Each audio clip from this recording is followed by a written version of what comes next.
already, and so we would continue from where she left off. My name is Rosalind Kramer Amo. I'm your MC for this morning. Um, we would like to call on Miss Walanam Sika. Miss Walanam Sika, please, if you are here, I hear you have an amazing experience to share with us. Please let's welcome her with a round of applause.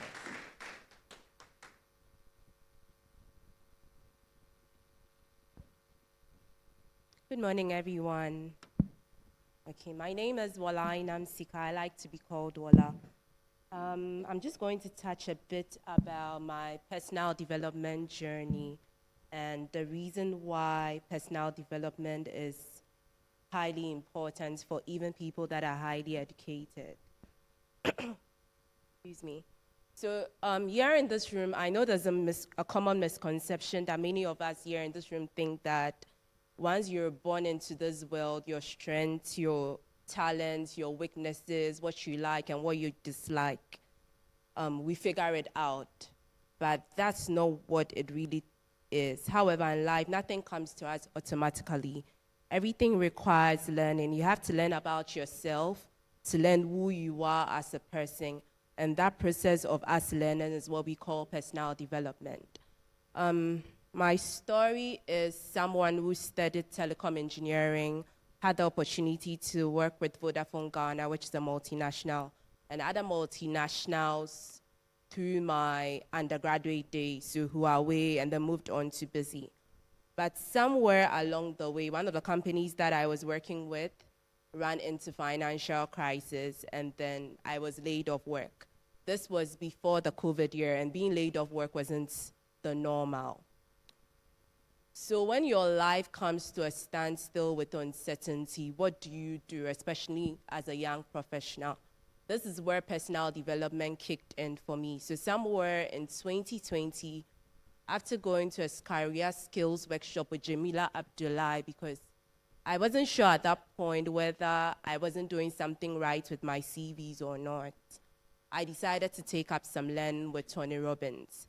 What it meant was, because of the time zone difference, I would stay up at night because it was Eastern time, that's in the US, take up courses on mindset development, personal learning, how to be able to take the knowledge you have and be able to empower yourself. And then finding out that the West was going towards something known as the knowledge industry, and that was where things could get better. So one thing I would want to say is, and as I've always learned from that program, is we are all equal as souls, but not equal in the marketplace.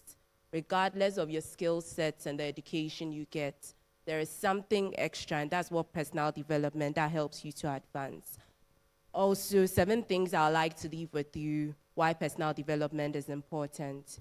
You gain a greater self-awareness. You learn how to build greater resilience. You improve your relationships. You advance your skill sets. There's career advancement. There's increased confidence, and you learn on working on emotional intelligence. Fast forward after that course in that same year, after losing an opportunity with Meta where I could have relocated to Menlo Park, but because of lockdown, my role was given to somebody in SA. I took up the other side of my life, which is design, and went on a creative course with the Netherlands. And today I'm proud to announce that that is what I practice for a living as I consult, coaching and helping young entrepreneurs in beauty, lifestyle, and fashion across Africa to evolve into resilient brands. Thank you.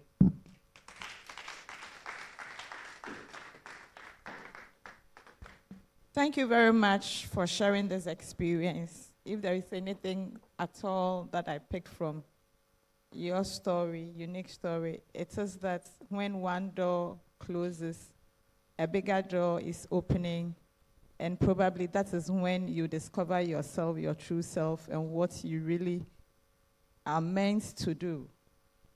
And we all have similar stories to share.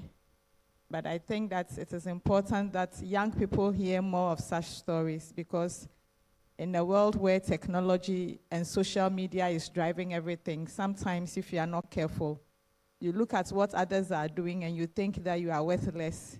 You have no aim. And so I see this program as very important. And very soon, Mrs. Akwabwa will come and tell us the dream that has become a reality. But if I know a little bit about it, it was just an initiative of 3 young boys who felt that they wanted to give back to society from all the opportunities and experiences that they've had. And look where it's landed them. We will talk about that one later on, but if you've ever heard of Soccer for Dreamers, think about it later on. I'll come and tickle your mind some more with that. We have gotten to a very important point. What Ubuntu is trying to do is to complement education. People may be educated in various forms, but sometimes you realize that beyond the technical know-how, you also require to have some soft skills. Already we've been told about it by an honorable lady from Fidelity. And so what is it that we need to do? What is it that has to be done to ensure that the young people we are producing today really are well equipped to be able to take on the mantle as future leaders? There is a lady, I just bumped into her. I didn't even know that she was also coming here. And I have known her since 1982. When I went to Form 1 at Ofurupenyin Senior High School, she was my school mother. For 4 years, I slept on top of her on the bunk bed. And I don't think that anybody, well, I'm privileged and honored to have met her. We meet all the time, but I didn't know that I was coming to meet her here. We knew her then as Sister Kate. Now she is Mrs. Catherine Pinkra, and she is the Executive Director for the Complementary Education Agency of the Ministry of Education. Am I right, ma'am? Yes. So all the things that we are talking about here, I think she would have to come and put flesh on it and tell us whether we are just throwing water into a basket, or indeed we have a big collection plan that whatever we put in is going to become fruitful and useful for us. So without much ado, I would want to invite her here with a round of applause so that she'll come and talk to us.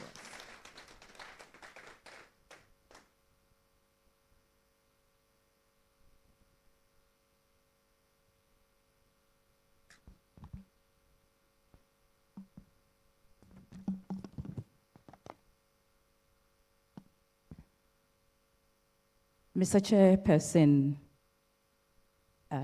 the Honorable Minister for Youth and Sports is here. I salute and greet you.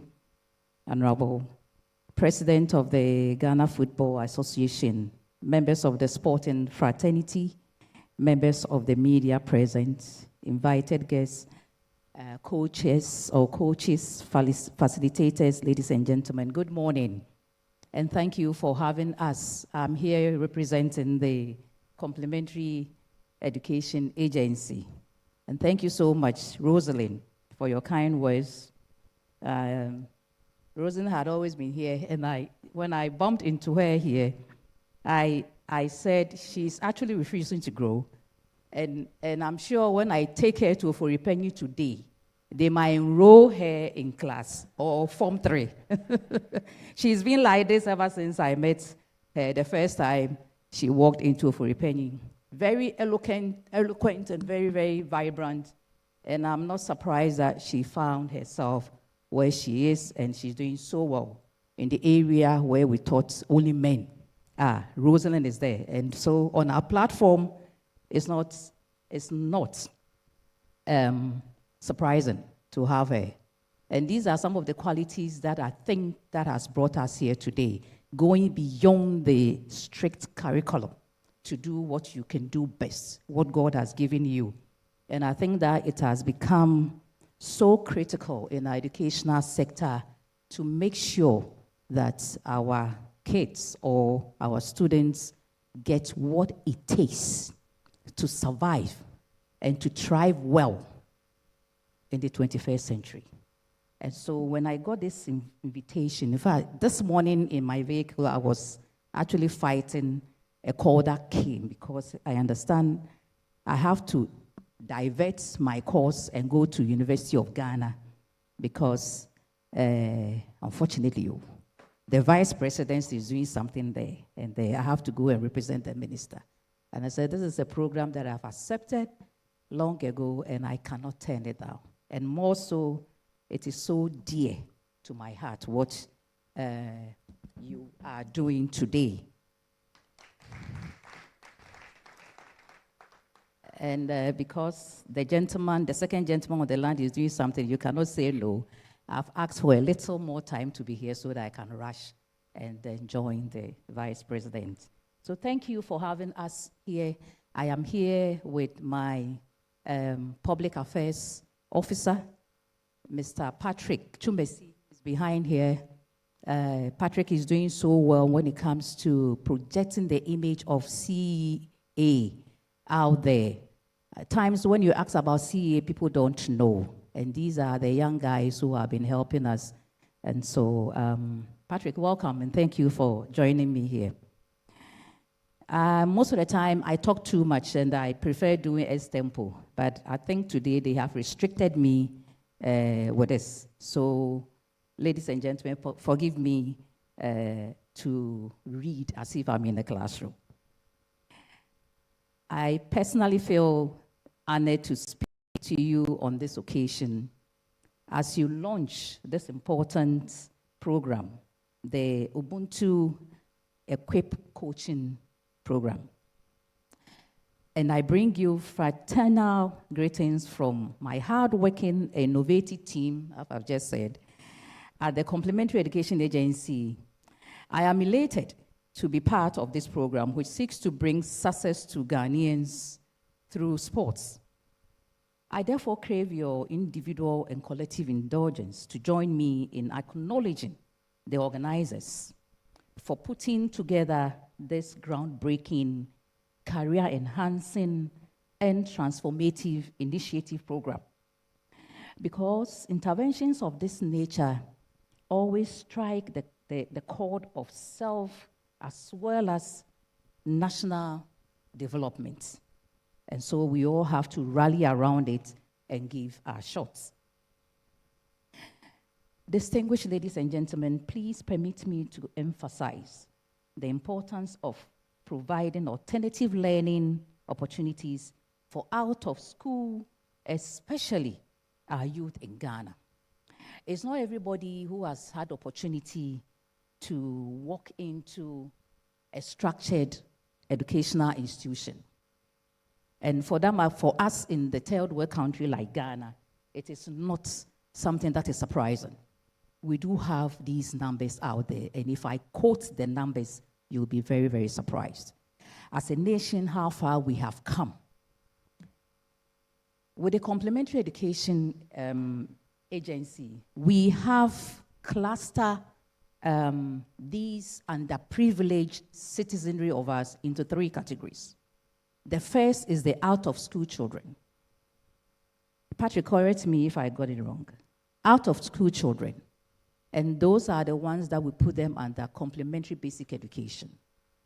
These constitute almost 3 million. Almost 3 million. I don't want to quote it because I don't have the numbers, but what I know, Patrick, correct me, they are over 2.5 million, almost 3 million. The second cohort is the out of school, the youth, those in the youth brackets. That's from 18. The out of school is between the ages of 8 and 16. Normally, we accept people or we accept children in schools at the age of 4. And if you are 8 years and you have not seen a classroom, then we cluster you as out of school child. And these are 3 million. We are how many as a country? Thank you. If this amount is out there, then we have a job to do. The second cohort is from 19 to 45. These also constitute almost 3 million. And then those from there upward, we deal with all of them because we think that enkechi, and everybody, even if you are with stick and you still want to read and write, you are a responsibility, will take care of you. They are also over 3 million. And so my agency, we are dealing with 8 million of the population of Ghana out of school. Out of school. And so this is very, very scary. As a nation striving to be on its own, I think we all have a job to do. Please permit me again to emphasize the importance of providing alternative learning opportunities for these out of school, especially youth.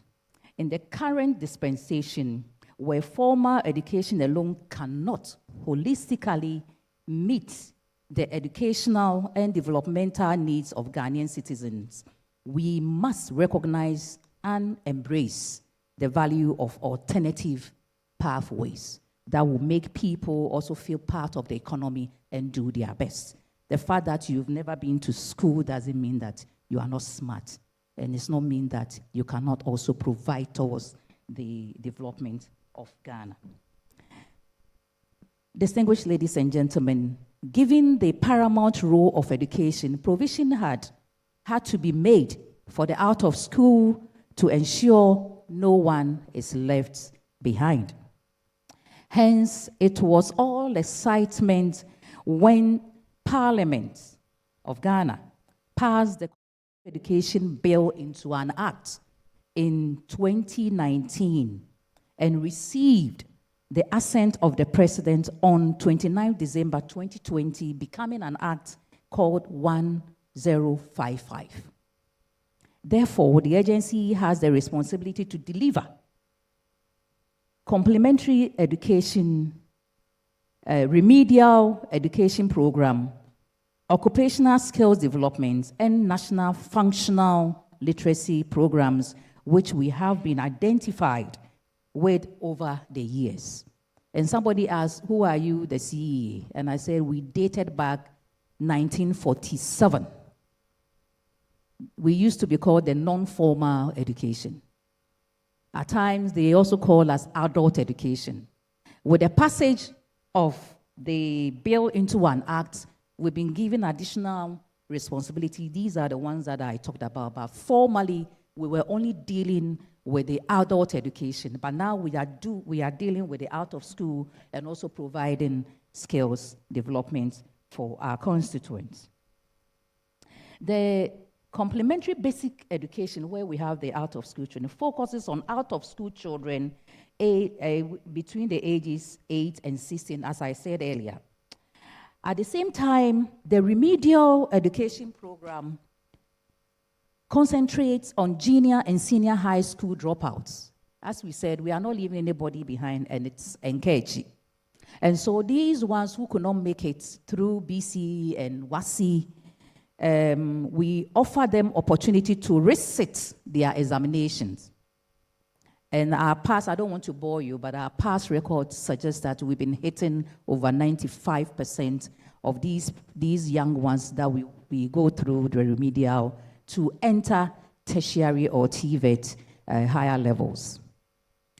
In other words, the agency has officially assumed the responsibility for all out-of-school programs within the Ministry of Education. Hence, Complementary Education Act has made learning outside the formal, the vision of the agency, which cater for the needs of our out-of-school children, thereby contributing to raising 21st century minds and educated Ghanaians that we so desire. Further, the agency, we understand that education is not just imparting knowledge, but about nurturing the next generation of leaders, equipping them with the skills and confidence they need to navigate an ever-changing world. Our young lady came here to give a testimony of what he's gone through. This 21st century is not like ours, those that we found ourselves in. This world is changing and is galloping and is running. And if you don't prepare our young minds and our young ones, they will be found wanting when they meet their peers, particularly outside the shores of this country, and also particularly when they go to the advanced economies. And so we are trying to revamp and revise what we already have and prepare our youth. Unfortunately, we cannot achieve this goal in isolation. Collaborations and partnerships are crucial to driving meaningful change with organizations leading innovative educational programs so that we can truly make a difference.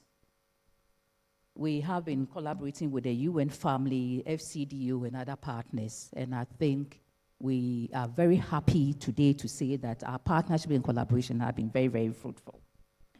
Distinguished ladies and gentlemen, the Ubuntu Equip coaching program shares the vision of collaboration and partnership. The program addresses practical leadership and personal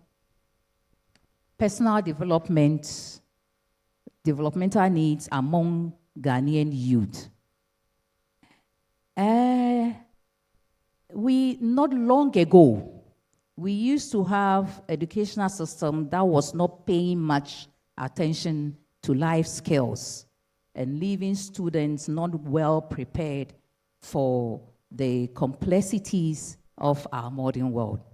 I'm glad to tell you that since 2017, this government and the Ministry of Education have been embarking on rigorous educational reform agenda. I think we are always in the news, and we sort of doing so much together because we think that they should go in tandem. And so as we are revising our curriculum to suit this life-changing career settings for our children, revising our curriculum to make sure that it also impacts or also give out some skills in leadership, and in all this that will prepare them for the world, not only the strict mathematics and English and all that. No, we also have given them some opportunity to unearth their capabilities. And so currently we have what we call promoting the 4 C's, if anybody knows that 4 C's. And these are the things that Ubuntu is doing. Here we are talking about the 4 C's means collaboration, communication. It also look at critical thinking and creativity. These are the 4 C's that the ministry is embarked, and it has already informed in our curriculum. And so we are getting there. Ubuntu Equip coaching is determined to also toe this lane and to fill the gap that used to exist by providing practical training in leadership, communication, and critical thinking, ensuring students gain knowledge for success in all aspects of life. Empowering the youth with these essential skills, Ubuntu Equip coaching will prepare and empower for the future, but also promise social cohesion and foster responsible citizenship to overcome barriers and pursue their goals with determination and resilience.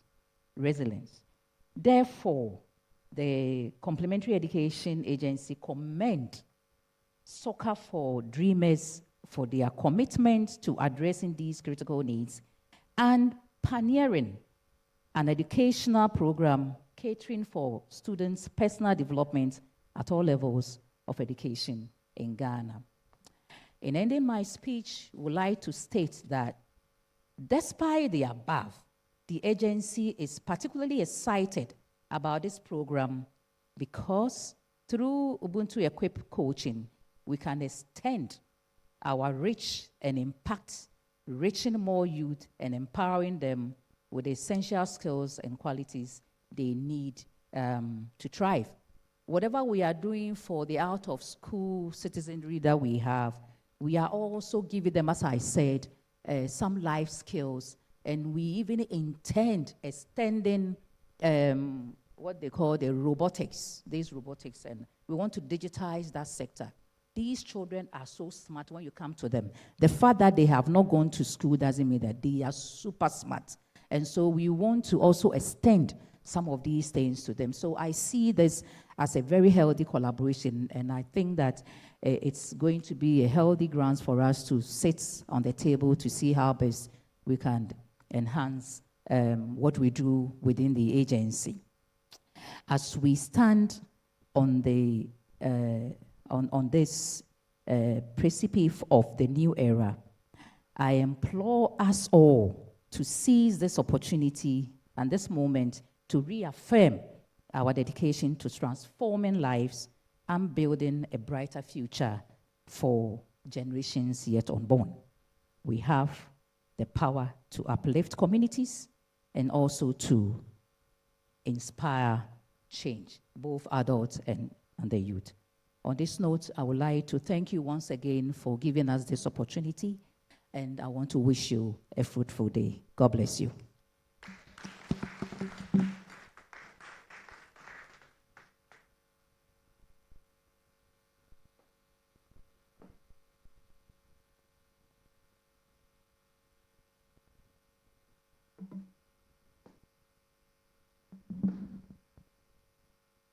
Her closing words, if I can attempt to quote us: we have the power to inspire, to uplift communities and inspire change. We have the power to uplift communities and inspire change. There are several things I picked up from her delivery or presentation, and I think that it's really sums up the reason why the Ubuntu Online Academy is very important, and today's program in particular, which is intended to train and equip the coaches who are going to train the young people who will sign up, is also very crucial, because you can never have a school without teachers. Whether in an informal setting or in a formal setting, teachers are very important. Madam, thank you very much. I almost called her something else. Thank you very much for the important things that you have left with us. And for you at the agency, the important thing you seek to do now, having transformed from all the names that we used, because I kept wondering, what is this complementary education agency? Now I know that it is like you have watchman now, security man. It is informal educational sector that has also gotten a new modern name. So now we know where to go to. But it's important that we keep these things in mind. She said they are seriously pursuing the 4 C's. I was trying to figure out what it was until she rolled them out. Collaborating with people who also are like-minded, who are also trying to pursue the same agenda as the agency. Communicating, ensuring that what they do goes out and more people get to know about it, so that possibly we can get young people who, for one reason or the other, were not able to have formal education, will still know that all hope is not lost, and so they can sign up and get educated. And then setting them up, letting them become critical thinkers. It looks like this era or this generation, it is our brains and our minds and IT, AI, and technology that is working for us. So if you don't think, and I'm excited when she said that, because it is the motto of the Great Opas, Drain Nasum, think and serve. And so when you see many of us, before we act, we think about the consequences and repercussions of our actions before we move. And then the final one is creativity. Creativity.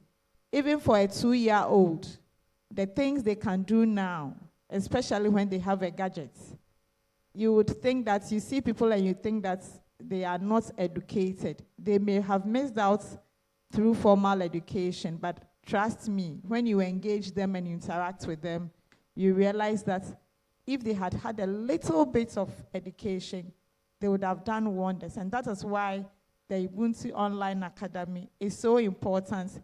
And I see the agency headed by Mrs. Pinkra as equally crucial. Because if you are dealing with a population which has about 9 million people without formal education, that tells you the future. If you are not careful, you would find yourself in all kinds of trouble. And so we would give you all the support you need, madam, to ensure that the work you do becomes a success. At this moment, I'm sure we all know why we are here. Maybe we do not. But she would have to come and tell us why she has summoned us here today. I met with her 2 years ago, just a year after the COVID. I had a call and I was told that somebody was looking for you. And I'm like, who would that be? Then she sent me the message. And she said, well, I went looking for somebody in particular. And everywhere I went to, your name was mentioned. And so I'm sure you'd have to be somebody very important. And I said, no, I only work as a journalist unless it has to do with my job. I don't know what else you are talking about. So we met, and she told me about her idea, the Soccer for Dreamers.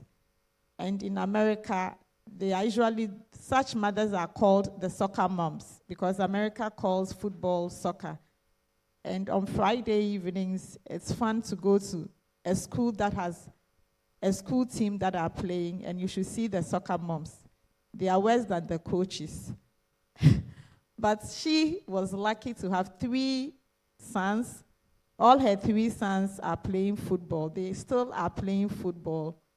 And I realized that it runs in the family because I know their father was a former national athlete whilst he was in Ghana. And so I wasn't surprised. But what they did was that they come home every time to come and visit their grandparents. And when they come at Tema, they get the opportunity to play gutter to gutter with the area boys. And from that, they realized that they were so fortunate and blessed, because for some of them, they have to come and play on an empty tummy, and it is only after they've finished that probably they can get some cocoa and kose to eat. They would go home and grandma would have prepared some sumptuous breakfast, snack, and all that. So they asked themselves, what can we do to support? And I always say that this young generation, they are blessed. They spoke to mommy about it. They discussed it with their school friends, and they said, okay, so every summer what we'll do is we will give you our boots that are not so worn out. We'll give you footballs. We'll give you jerseys. We'll give you vests. Anything that we can use to support. How you find it to Ghana to go and give it to them is your business. But for us, we are willing to do it. So they came together, and the Akwabwa boys, I call them, they formed Soccer for Dreamers. And they had supportive parents, Peter and Sylvia. And Sylvia decided that, look, I will try to support you in what you do because you are still in school and you need to register it as an NGO so that you can get the impact. So 2 years ago, Soccer for Dreamers was birthed, and Sylvia chose to become the president for them, at least until they are old enough to assume responsibility of the NGO they have formed. Personally, I have seen them do 2 things. Every year, they come home 3 times to come and interact with young players, both male and female. They give them the soccer equipment. They give them hot meals, 1 hot meal at least. And they also build friendships and build relationships. Out of that intervention, I know Sylvia has been able to get 1 or 2 players to go to the university in the US. And yes. And that is what opportunities is all about. But this morning, we are not here for Soccer for Dreamers. Sylvia, please, would you come up to tell us why you are here? I don't like her too much because she's a Wege girl. And she always likes to tell it to my face that they walk in a certain manner, chest out, hip slanted, and with a little bit twist in their steps. And I find it, I've met a lot of Wesley girls friends, and I always say that, muchrebi dodo, muchrebi. But here this morning, she's not here to talk Wesley girls. She's here to tell us what Wesley girls has helped her to achieve with Soccer for Dreamers and the Ubuntu Online Academy. Thank you. Thank you. Thank you so much, Rosie. So this woman here is a powerhouse in terms of national development in media and sports. And she's sounding very humble about what she does. But I'm going to get her to actually tell you the different roles and the different hats that she wears in this nation to help and to serve. So you tell everybody the many different hats that you wear. I thought it was about you and not me. No. All right, so I'm sure I've mentioned my name already. I'm a journalist by profession. My passion took me to sports, and so I don't know whether it was by design or on purpose, but at the time I became a sports journalist. I was the only female sports journalist in the country. It took about 10 years before we got the second and the third and the fourth ones. Through my passion for sports and particularly for women's football, with all humility, I would say that whatever you have seen in the progress and development of women's football in Ghana today, at least I have a small hand in that one. Professionally, I have also served on the Women's Board. At the moment, I'm the sub-editor for the Daily Graphic. So chances are that if you picked up a Daily Graphic and you read, most of the stories would have been handled by myself or my colleagues on the subdesk. The reporters will write the stories, but we have to make sure that the stories are presented in the most friendly, readable way in the newspaper. Beyond profession and that, I also love children. I am also a mother of 3, and I am a sickle cell disease advocate because I have a sickle cell disease son. And so if you see me doing that, it's also because we also want to amplify the voices on sickle cell disease in Ghana. And beyond that, I am a friend of Sylvia. Thank you. Thank you, Rosie. Rosie has been amazing and just phenomenal in helping Soccer for Dreamers get established in Ghana. It was one phone call, and she has been so helpful. She was like, whatever you need, let me know. And she has really stayed true to her word up until this point.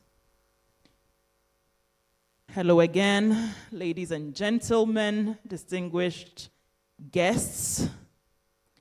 I want to thank you all for accepting our invitation to be here this morning of the launch of our Ubuntu Equip coaching and for our Train the Trainer session. I acknowledge and thank Mrs. Catherine Apia-Pinkra, the Executive Director for the Complementary Education Agency, our partners, Mr. Victor Yawasanti, CEO of FBN Bank Ghana and his team, Mrs. Nanaya Ifriekori, Head of Partnership, Sustainability and CSR of Fidelity Bank and her team, Wesley Girls alumnus, if I may add, but that's not why we're here, and our esteemed educators who have traveled from across the country, hungry and eager to learn and pass information to our youth for essential growth. On behalf of Soccer for Dreamers, my family, I am deeply, deeply honored that you have all chosen to partner with us in different capacities. Thank you.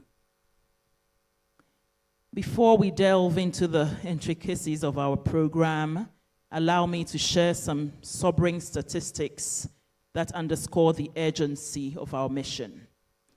We already heard Mrs. Apia Pinkra talk about 10% of our population. We have a population of about 33 million in Ghana. 3 million are out of school. That's 10%.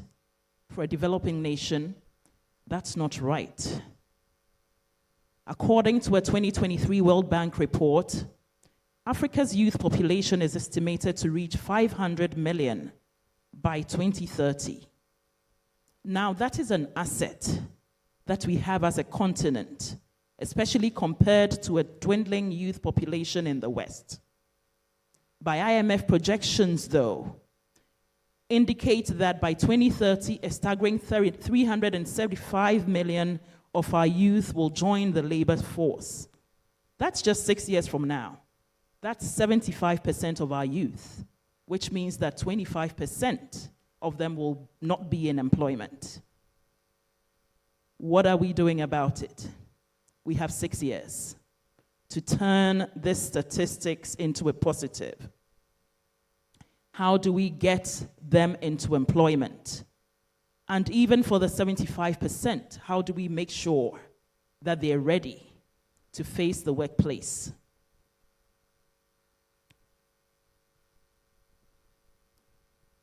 A 2019 ILO report sheds light on a concerning trend of skill and educational mismatch as being more prevalent in Africa than in developed countries. Mrs. Efriekori spoke about that and what they're seeing in the workplace.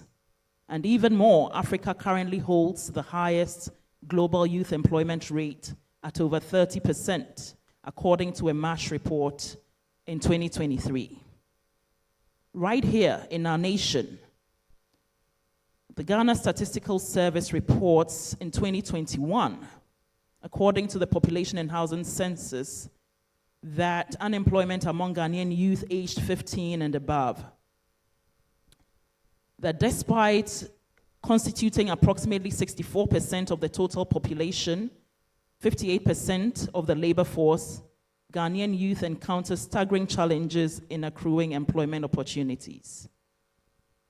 The data reveals the 13% of unemployment rate, with 46% being male and 54% being female. Moreover, rural areas face a 38% unemployment rate, sharply contrasting with the 62% rate in urban centers. These disparities emerge when comparing Ghana's youth unemployment rates to those of the United Kingdom, for example. The UK youth comprises about 63.3% of the population. The country boasts a remarkably low unemployment rate of just 3.8% as of December 2023. We range anywhere from between 13 to 30%. And this dark contrast underscores our urgent need for action to address youth unemployment challenges in Ghana, despite similar proportions of youth within the population. As an organization ourselves, we, in terms of bridging the gap between the employers and the youth right now, just in October, we held a roundtable with employers. We just wanted to find out what the pain point was when they're employing, and some of you were in the room. And the theme ran the same: lack of soft skills. Our youth cannot compose emails in the workplace. They're doing terribly at interviews. They can't express themselves. Their ICT skills are not great.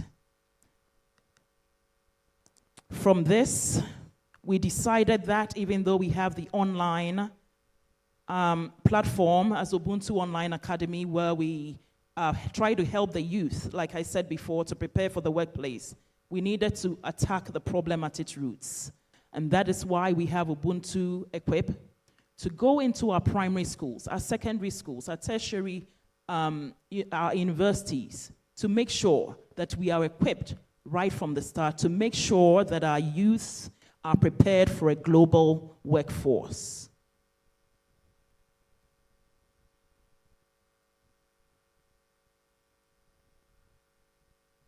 Through an integrated curriculum,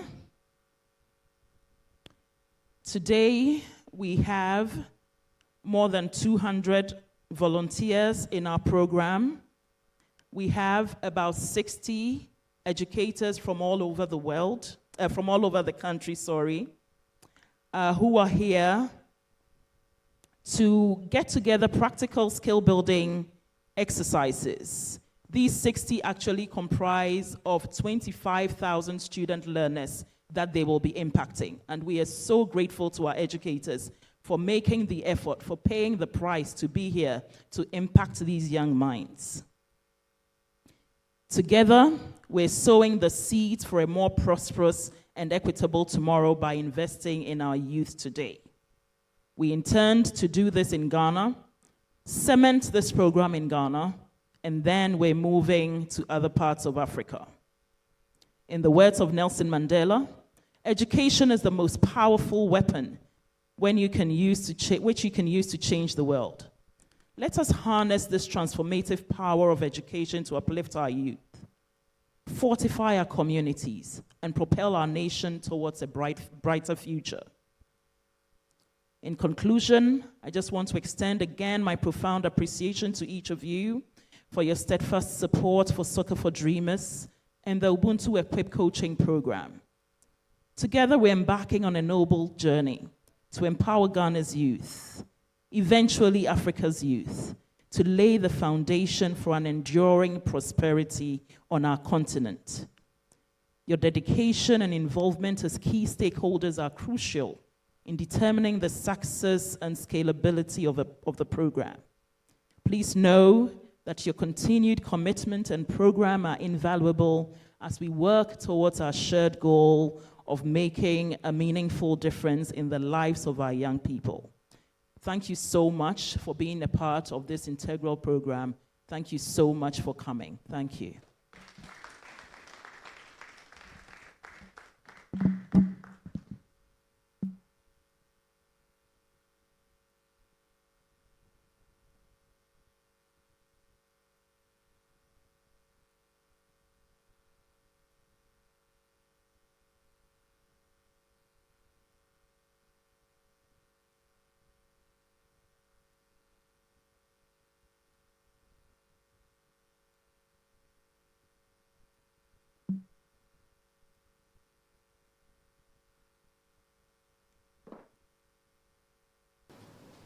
We are going to go on a short break. Sylvia.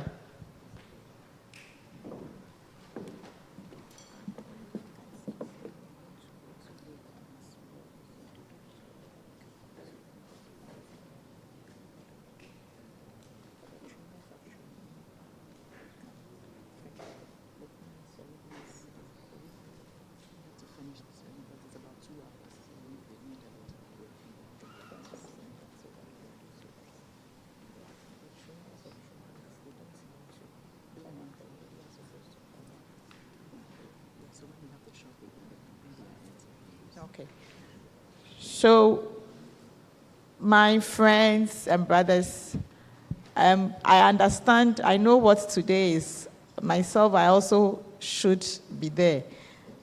So we will quickly wrap up the opening ceremony so that we will go on a break, and then it will give you the opportunity to have your interviews, your one-on-one interviews, and then afterwards you can go. Then we can reconverge for the continuation of the program, where now we get to sit down and begin the facilitation. I'm sure some of us might have missed breakfast. Breakfast is still being served. So on this short break, I think you can also go in and have your breakfast. Grab a quick one if you can.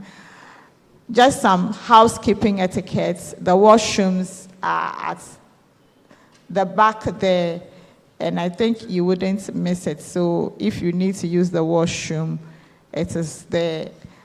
Beyond that, if you also need any kind of assistance, I guess the ladies are outside, and so you can go and talk to them. Sylvia is also around. I'm also here to offer any support, and so you can do that. We will go on a 10 minutes break, and 10 minutes is 10 minutes. So we will reconverge at 10 o'clock. It's 9:50. So we will reconverge at 10 o'clock, and I'll sound the bell. Thank you very much.